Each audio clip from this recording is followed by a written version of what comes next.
Bonjour et bienvenue dans ce nouvel épisode du podcast 3 minutes pour entreprendre. Je suis Émilie Attard, je suis formatrice consultante en création et développement d'entreprises et j'ai fondé la communauté des entrepreneurs, une plateforme qui regroupe tous les outils de l'entrepreneur, masterclass, coaching, mise en réseau, blog et bien sûr podcast. Aujourd'hui, je réponds à la question, quelles sont les démarches pour être formateur indépendant ?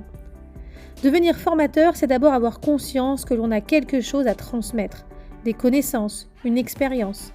Tu dois donc dans un premier temps définir la thématique, le sujet sur lequel tu veux te spécialiser.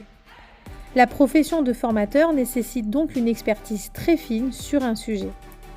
La première question que tu dois te poser est la suivante. Qu'est-ce que je peux apporter à mes futurs apprenants, à mes futurs élèves ? Bon, une fois cette première étape réalisée et que tu sais donc quel sera ton sujet d'intervention, eh bien tu dois créer une entité juridique qui te permettra d'exercer ta profession de formateur indépendant. Alors, là aussi finalement tu as le choix, tu es assez libre. Tu peux choisir d'être en micro-entreprise ou en société.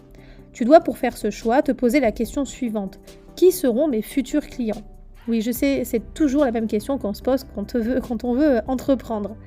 Mais voilà, si tes futurs clients sont des particuliers, alors dans ce cas, le statut d'auto-entrepreneur est une bonne solution pour toi.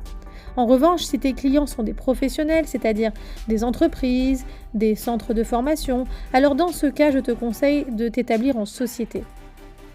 Une fois que ton entreprise est juridiquement créée, il faut que tu enregistres ton activité auprès de la préfecture de ton département.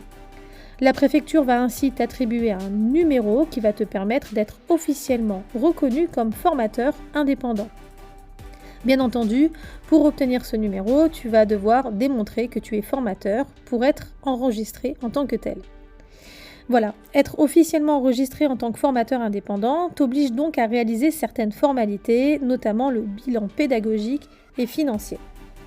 Enfin, si tu souhaites proposer à tes clients un financement public de tes formations, par exemple comme le CPF, eh bien tu dois obtenir une certification, la certification Calliope.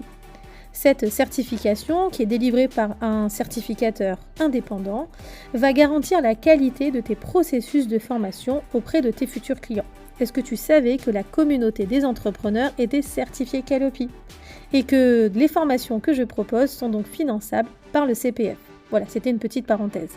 Alors, finalement, pour être formateur indépendant, tu dois construire ton programme de formation. Tu dois donc, en plus de tes connaissances, disposer de compétences en pédagogie pour transmettre au mieux ton savoir. Et oui, être formateur, ça ne s'improvise pas. Voilà, j'espère que grâce à cet épisode, tu y vois un peu plus clair dans les démarches pour être formateur indépendant. Et si tu as encore quelques questions, eh bien, rejoins-nous sur le forum de la plateforme La Communauté des entrepreneurs. À très vite!